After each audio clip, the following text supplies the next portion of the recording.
आप सभी को सादर जय सिया राम। बोलिए सद्गुरुदेव भगवान की जय। महाराज जी श्री सद्गुरुदेव युग तुलसी पंडित राम किंकर उपाध्याय जी के प्रवचनों से संकलित एक पुस्तक जिसका शीर्षक है राम राज्य में भरत का योगदान। अभी तक हम इसके अलग अलग भागों को साथ में पढ़ते आए हैं, तो चलिए शुरू करते हैं अगला भाग जिसका शीर्षक है राम राज्य की स्थापना में भरत की भूमिका। भगवान राम ने राज्याभिषेक के पहले श्री भरत के अभिषेक के रूप में जब श्री भरत की पूजा की तब उसका अनुरक्त तात्पर्य यह था कि वस्तुतः प्रभु यह मानते हैं कि सच्चे अर्थों में जिसे राम राज्य कहते हैं वह भरत के चरित्र, भरत के व्यक्तित्व के द्वारा ही संभव हुआ है और इसलिए वह वंदनीय है, पूजनीय है।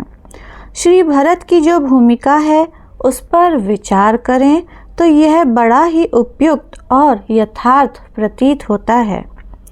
राम राज्य का साधारणतः जैसा अर्थ प्रतीत होता है वही राम राज्य का अर्थ नहीं। साधारणतः जो राजा सिंहासन पर बैठता है उसके ही नाम से उसके राज्य का नामकरण कर लेते हैं। उस दृष्टि से ऐसा प्रतीत होता है कि जब श्री राघवेंद्र सिंहासन पर बैठते हैं तो वही राम राज्य है। वस्तुतः भगवान श्री राघवेंद्र का स्वर्ण सिंहासन पर समासीन होना राम राज्य नहीं है। यह तो केवल एक बहिरंग लक्षण मात्र था।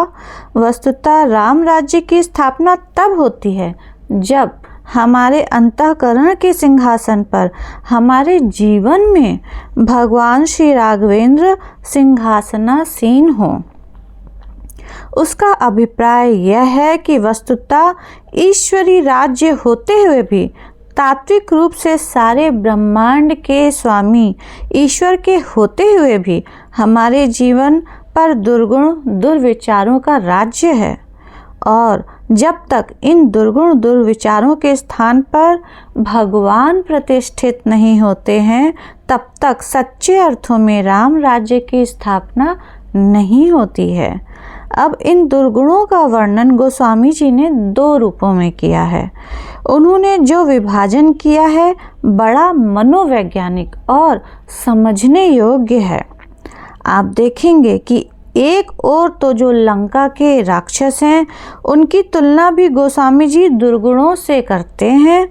विनय पत्रिका में पढ़ा होगा कि जब उनसे यह पूछा गया कि त्रेता युग में रावण के अत्याचार से समाज संत्रस्त था और श्री राम ने रावण का वध करके समाज को उस त्रास से मुक्ति दी, इसलिए उस समय के लोगों ने समाज ने पूजा की।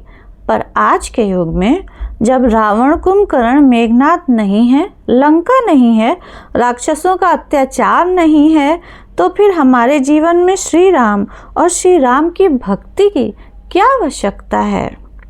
विनय पत्रिका के एक पद में गोस्वामी जी कहते हैं, राम मानो हमारे और आपके सामने एक दर्पण रख देते हैं। वह कहते हैं कि इस दर्पण में ज़रा हम देखने की चेष्टा करें कि लंका और लंका में रहने वाले जो राक्षस थे वह सचमुच हमारे जीवन में हैं कि नहीं हैं। अब तक वह जो परिचय देते हैं उस परिचय को दृष्टिगत रख करके हम अपने जीवन में दृष्टि डालते हैं तो यह दिखाई देता है कि रावण कुंभकर्ण मेघनाद विद्यमान हैं। विनय पत्रिका में गोस्वामी जी कहते हैं कि यदि जीवन में मोह विद्यमान है तो समझ लेना चाहिए यही रावण है। अहंकार कुंभकर्ण है, मेघनाद काम है। इस तरह से यदि हमारे अंदर मोह, अहंकार और काम विद्यमान हो तो उसका अभिप्राय यह है कि हमारे अंतःकरण के सिंहासन पर रावण आसीन है। रावण ही हमारे जीवन को चलाने की चेष्टा कर रहा है। लेकिन बड़ी विचित्रता यह है कि उन्होंने उन दुर्गुणों का वर्णन दो रूपों में किया है। एक ओर तो यह कहते हैं कि यह दुर्गुण राक्षस हैं, लंका में रहने वाले जो हैं वे राक्षस नहीं, मानो मन के दुर्गुण दुर्विचार हैं।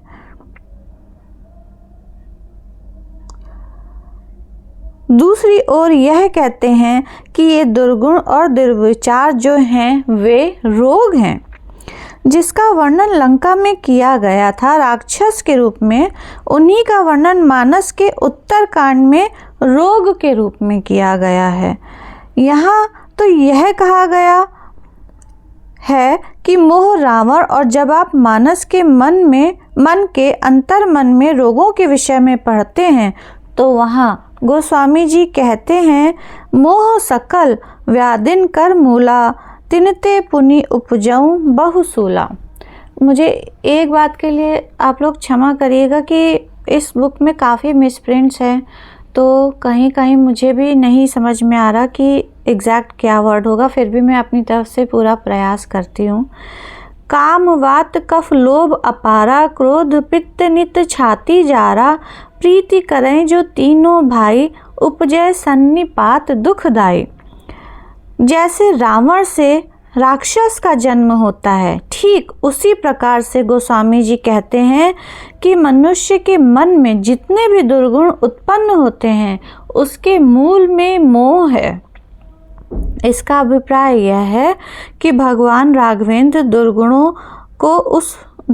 के उस रूप के विरुद्ध युद्ध करते हैं जो राक्षसों के रूप में लंका में विद्यमान है, और श्री भरत संघर्ष करते हैं अयोध्या में दुर्गुणों से। लंका में दुर्गुण राक्षस के रूप में और अयोध्या में दुर्गुण रोग के रूप में हैं। राक्षस के रूप में और रोग के रूप में कहने के लिए बड़ा अंतर है। भले से भले व्यक्ति को जीवन में भी कई बार दुर्गुण रोग की तरह आ जाते हैं, लेकिन भले व्यक्ति में दुर्गुण रोग के रूप में आते हैं और व्यक्ति बेचैन हो जाता है। रोग दूर करने के लिए ठीक इसी प्रकार से अगर हमें और आपको अपनी बुराई दिखाई दे, उस बुराई को दूर करने की इच्छा हो, बुराई को लेकर हमारे अंतःकरण में पश्चाताप की वृत्ति हो, यह तो मुझसे भूल हो गई, तो समझ लेना चाहिए कि ऐसा व्यक्ति रोगी है। उसके जीवन में दुर्गुण रोग के रूप में आए हुए हैं, राक्षस के रूप में नहीं आए हुए हैं। जब दुर्गुणों का परिवर्तन राक्षसों के रूप में किया गया हो तो इसका अभिप्राय यह है कि स्पष्ट रूप से दो प्रकार के व्यक्ति दिखाई देते हैं। एक तो वह हैं जिनके जीवन में दुर्गुण तो है पर दुर्गुण के साथ संकोच है, पश्चाताप है, मिटाने की इच्छा है। दूसरा वर्ग वह है जिनके जीवन में बुराई है, दुर्गुण है, पर उनके मन में दुर्गुण को लेकर कोई पश्चाताप नहीं है, कोई ग्लानि नहीं है, बल्कि कहना चाहिए कि वह अपने दुर्गुणों पर गर्व करते हैं। कोई ग्लानि नहीं है। दुर्गुणों को लेकर के यदि ग्लानि ना हो तो अभिमान भी बना हुआ है, तो उसके जीवन में कहना चाहिए राक्षसत्व है। दुर्गुणों को लेकर ग्लानि और मिटाने की इच्छा हो तो रोग है। मानो दोनों भाइयों की राम राज्य के पहले अलग अलग भूमिका दिखाई दे रही है, या यूँ कह दीजिए कि दोनों ही चिकित्सक हैं।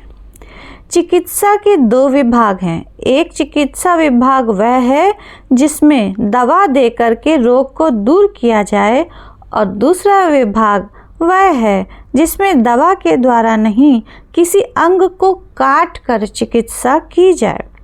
कभी कभी ऐसी स्थिति आती है कि जब व्यक्ति को शल्य और शस्त्र का प्रयोग करके उस रोग को दूर करना होता है। भगवान राघवेंद्र मानो राक्षसों के विरुद्ध जो प्रहार कर रहे हैं वह दुर्गुणों को मिटाने के लिए जो प्रहार के रूप में एक प्रकार की चिकित्सा ही है। वह दुर्गुणों को मिटाने के लिए जो प्रहार के रूप में एक प्रकार की चिकित्सा ही है, लेकिन वह एक कठोर शल्य चिकित्सा है। उसके द्वारा भगवान श्री राघवेंद्र प्रारंभ में तो यही चाहते हैं कि अपनी बुराइयों के प्रति रावण के मन में भी पश्चाताप उत्पन्न हो, लेकिन जब किसी प्रकार से रावण या लंका के लोगों के मन में यह ग्लानि उत्पन्न नहीं होती है तो भगवान राम को शस्त्र का प्रयोग करना पड़ता है। इसका अभिप्राय यह है कि दुर्गुण जब राक्षस के रूप में जीवन में आ जाएं तो उस पर प्रहार करने की आवश्यकता है। जब दुर्गुण रोग के रूप में जीवन में आ जाए तो उसकी दवा करने की आवश्यकता है। श्री राघवेंद्र की भूमिका प्रहार की भूमिका है। श्री राम मेघनाद का वध लक्ष्मण जी के द्वारा कराते हैं और रावण कुंभकर्ण का वध अपने हाथों से करते हैं, पर श्री भरत को श्री राम साथ नहीं ले गए। श्री भरत की भूमिका बड़ी जटिल क्यों है? जब कोई व्यक्ति, कोई वैद्य रोग की दवा करता है तो सबसे बड़ी समस्या उसके सामने यही होती है कि उस रोगी को बचाना है और रोग को मारना है। जब किसी अपराधी को फांसी का दंड दिया जाता है तब तो उसे सीधे मृत्यु का ग्रास बना देना है, मार देना होता है। लेकिन जब एक ही व्यक्ति के जीवन में एक को बचाना हो और एक को मारना हो तो उसका अभिप्राय यह है कि उसका कार्य बड़ा ही सूक्ष्म है। भगवान राम की उस भूमिका में कल्याण की वृत्ति है। तब अगर व्यापक अर्थों में देखा जाए तो चिकित्सा की ही वृत्ति है, लेकिन भगवान राम की भूमिका में कठोरता और शस्त्र के प्रयोग की भूमिका मुख्य रूप से दिखाई देती है। श्री भरत के व्यक्तित्व में, श्री भरत के चरित्र में वैद्य की भूमिका है, चिकित्सक की भूमिका है। अयोध्या में राक्षस नहीं रहते हैं, रोगी रहते हैं। इसका अभिप्राय है कि लंका में भी अहंकार है और अयोध्या में भी। कैकेयी जी को अहंकार उत्पन्न होता है, लंका में भी काम दिखाई देता है और अयोध्या में भी काम दिखाई देता है, लेकिन बहुत बड़ा अंतर है। हम यह नहीं कह सकते कि अयोध्या में लंका के राक्षसी वृत्ति वाले व्यक्ति विद्यमान हैं। यही मानना पड़ेगा कि रोगी वृत्ति वाले व्यक्ति ही वहाँ हैं। राम राज्य पूरी तरह से कब बना? जब दुर्गुणों का एक रूप जो लंका में है वह भी नष्ट हो गया और दुर्गुणों का दूसरा रूप जो अयोध्या में है वह भी नष्ट हो गया। तब उनकी भी चिकित्सा हो गई। जब उनकी दोनों बातें पूरी हो गई तब राम राज्य बना। इसलिए भगवान राम और श्री भरत का कार्य बटा हुआ है। कभी कभी ऐसा यह प्रश्न मन में आता है। इसका उत्तर बड़ी सांकेतिक भाषा में श्री रामचरितमानस में दिया गया है। भगवान श्री राघवेंद्र की दैनिक दिनचर्या यह थी कि वह कहीं भी क्यों न रहें, वह श्री भरत की चर्चा किए बिना, श्री भरत की कथा कहे बिना उनको संतोष नहीं मिलता। श्री भरत जब अयोध्या से गए तो उन्हें सभी जगह एक ही संदेश मिलता है। जब श्री भरत ने निषाद राज से यह कहा कि मित्र चल करके वह स्थान दिखा दीजिए जहाँ प्रभु ने रात्रि में विश्राम किया था। अयोध्या में प्रभु की शैया देखकर आंसू आ गए, व्याकुल हो गए। श्री भरत के दुख की कोई सीमा न रही और व्याकुल होकर श्री भरत जी यह सोचने लगे कि जब प्रभु को मेरे कारण इतना कष्ट हुआ होगा तो पता नहीं प्रभु के मन में मेरे प्रति उपेक्षा हो। लेकिन निषाद राज ने श्री भरत को धैर्य बंधाते हुए कहा कि आप जानते हैं कि व्यक्ति विश्राम पाने के लिए रात्रि में सोता है, श्री राघवेंद्र के लिए हम लोगों ने कुश की शैया बनाई, उस पर कोमल पत्ते बिछाए। प्रभु रात्रि को सोए नहीं, बल्कि रात्रि को बार बार उस शैया से उठकर सीता और लक्ष्मण को कथा सुनाने लगते हैं। निषाद राज ने भरत को सूचना दी, तेही रात पुनि पुनि करत प्रभु सादर सराहना रावरी। सारी रात आपकी चर्चा में ही व्यतीत हो गई। निषाद राज के द्वारा भी यही सूचना श्री भरत को मिली। श्री भरत जब आगे चल के तीर्थराज प्रयाग में जाते हैं तो वहाँ भी महर्षि भरद्वाज ने श्री भरत की विनम्रता देखी, संकोच देखा कि श्री भरत संकोच और लज्जा में गड़े हुए हैं। उन्होंने कहा कि भरत, मैं तुम्हें बताना चाहता हूँ कि श्री राम के मन में तुम्हारे प्रति कितना प्रेम या स्नेह है। भरद्वाज ने इस प्रकार कहा कि श्री राम को तुमसे ऐसा प्रेम है, तुम पर अस स्नेह रघुबर के सुख जीवन जग जस जड़ नर के। प्रभु को तुम्हारी याद ऐसे आती है कि उसके पीछे कोई तर्क नहीं है, निरंतर उसी का चिंतन है। कैसे पता चला? तो भरद्वाज ने कहा, जानते हो, प्रभु को कुटिया के नीचे विश्राम मैंने दिया, लेकिन प्रभु ने सारी रात्रि कैसे व्यतीत कर दी? श्री भरत को सूचना मिली, लखन राम सीतहि अति प्रीति, निसी सब तुम्हि सराहत बीती। सारी रात तुम्हारी सराहना में बीत गई। इससे स्पष्ट सिद्ध हो जाता है कि प्रभु की जो दिनचर्या है, जैसे एक भक्त को अपने भगवान की, अपने इष्ट की कथा सुनाए बिना या सुने बिना संतोष नहीं होता, जैसे एक भक्त अपने इष्ट के नाम का जप करता है, उसी प्रकार भगवान श्री भरत के गुणों का बखान किए बिना नहीं रहते हैं। यह अंत तक भगवान राम की दिनचर्या चलती गई। यहाँ तक कि भगवान राघवेंद्र लंका के युद्ध में लड़ रहे थे तो भगवान श्री राघवेंद्र जब सायंकाल में युद्ध विराम होता था, उस विश्राम के समय जो नित्य का नियम है वहाँ पर ही पूरा होता। श्री भरत के गुणगान गाकर स्मरण करके भगवान श्री राम की आँखों में आंसू आ रहे हैं।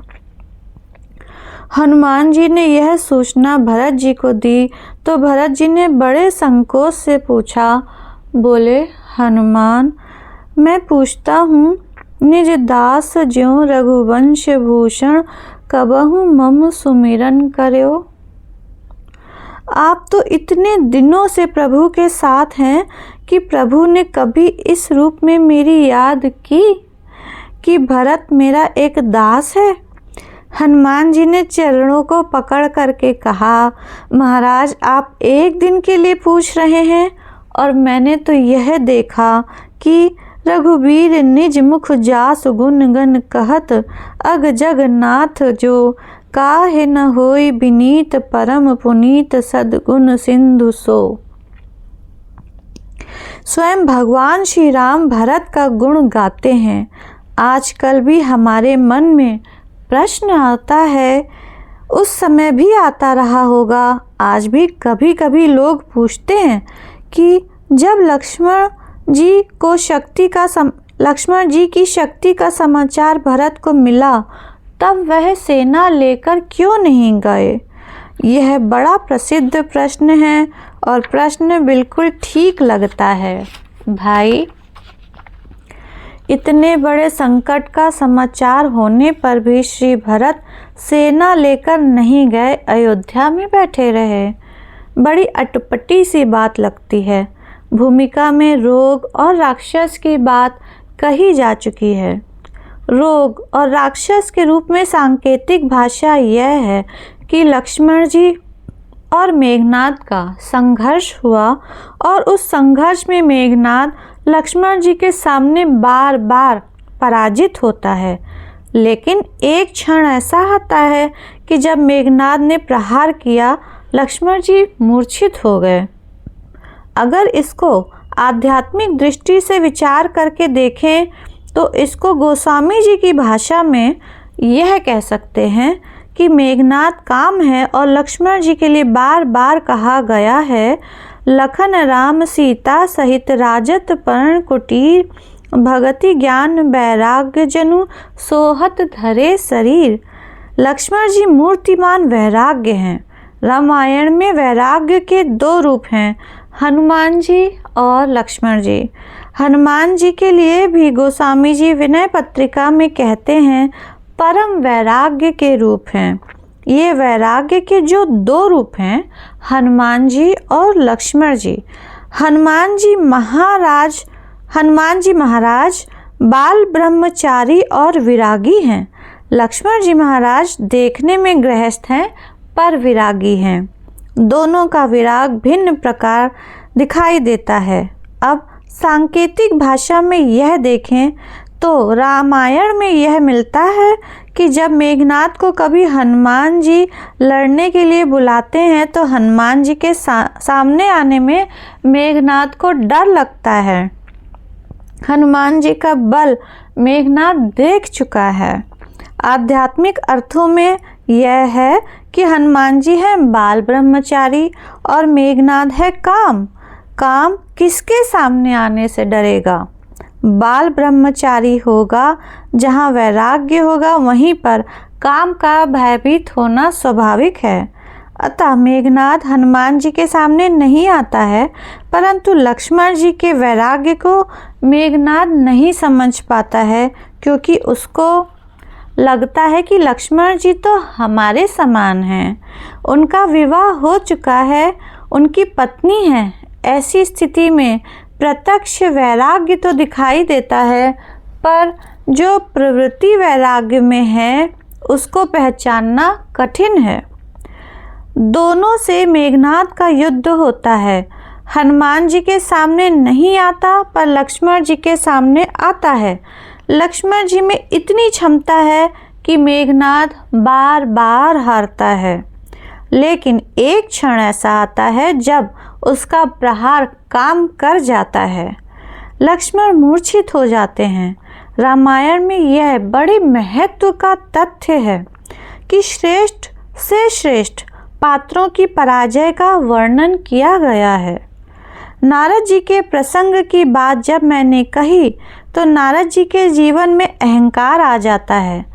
पढ़कर बड़ा विचित्र प्रतीत होता है, बड़ा अटपटा लगता है। और यह भी कह सकते हैं कि नारद जी जैसे भक्त के जीवन में भी काम अहंकार जैसे दुर्गुण आ सकते हैं, तो दूसरा कहाँ से बचे? पर नहीं, इस पर दूसरी दृष्टि से विचार करके देखिए तो यह भी भगवान की अनुकंपा है। अनुकंपा यह है कि अगर व्यक्ति निरंतर दुर्गुणों को जीतने का प्रयास करे, जैसा कि नारद जी के चरित्र में आया कि मैंने जीत लिया, इसका अभिप्राय यह है कि दुर्गुणों को जीत कर भी अभिमान आता है। तब जब महान व्यक्ति महान पुरुष को जीतता है तो उसके जीवन में भी दुर्गुण आ जाता है। जब उसके अंतःकरण में विनम्रता आती है और उसे स्पष्ट दिखाई देने लगता है कि व्यक्ति अपनी ही शक्ति से दुर्गुणों को नहीं जीत सकता, तो इससे भगवान का सामीप्य, भगवान की भक्ति की वृद्धि होती है। इसमें कितना अनोखा काम भगवान ने किया। विश्व मोहिनी का सौंदर्य दिखा करके तब भगवान ने नारद को ऐसा नाच नचाया, लगता है कि यह कैसा विचित्र व्यवहार है। पर नहीं, उसका परिणाम यह हुआ कि जब नारद ने काम को जीत लिया, कुछ इतने गर्वीले हो गए कि भगवान से मिलने नहीं गए। उनको लगने लगा कि अब हमारे जीवन में भक्ति और भगवान की आवश्यकता नहीं। गोस्वामी जी ने कहा, भगवान भक्तों की अभिमान से रक्षा करने के लिए ऐसा करते हैं। जिमी शिशु तन व्रण होई गोसाई, मातु चिरावई कठिन किनाई, यद्यपि प्रथम दुख पावई, रोवई बाल अधीर, व्याधि नाश हित जननी, गणति सो शिशु पीर, तिमि रघुपति निज दास कर, हरहि मान हित लागी, तुलसीदास ऐसे प्रभु ही, कस न भजऊं भ्रम त्यागी। यह नहीं मान लेना चाहिए कि महापुरुषों में जो बुराई आ गई वह हम लोगों की तरह है।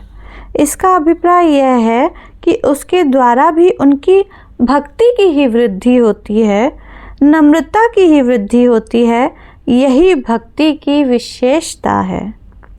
लंका के युद्ध में आप देखेंगे कि कोई ऐसा पात्र नहीं है कि जो कभी न कभी हारा न हो। यह एक विशेष बात है। लक्ष्मण जी भी मेघनाद को बार बार पराजित करते हैं पर शक्ति के शिकार हो जाते हैं। श्री हनुमान जी महान योद्धा हैं, सबको परास्त करते हैं, पर कुंभकर्ण हनुमान जी को भी कुछ क्षणों के लिए मूर्छित करने में समर्थ हो जाता है। अन्य योद्धा भी इसी प्रकार से पराजित दिखाई देते हैं। भक्त का पराजय में ही हित है। मेघनाद जब लक्ष्मण जी के पास गया और जब लक्ष्मण जी को उठाने के लिए वह प्रयत्न करने लगा, बहुत प्रयत्न करने के बाद भी लक्ष्मण जी को उठाने में समर्थ नहीं हुआ और योद्धाओं को भी उसने बुला लिया, लेकिन फिर भी लक्ष्मण जी को उठा नहीं पा रहा है। इस प्रकार गोस्वामी जी कहते हैं कि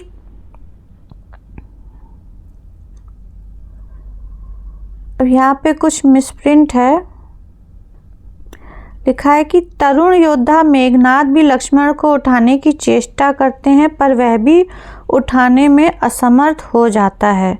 कितनी मीठी बात है कि सांसारिक व्यक्ति भी काम से हार जाता है और लक्ष्मण जी भी काम से हार जाते हैं। उनके हारने में और व्यक्ति के हारने में भी अंतर है।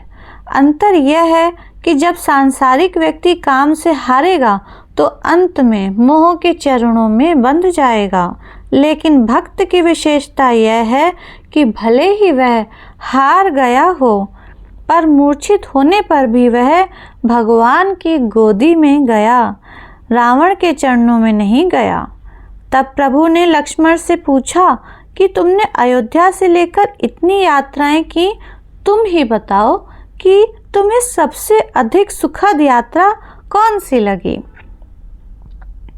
लक्ष्मण जी ने कहा, महाराज लंका के युद्ध में। पूछा, कब?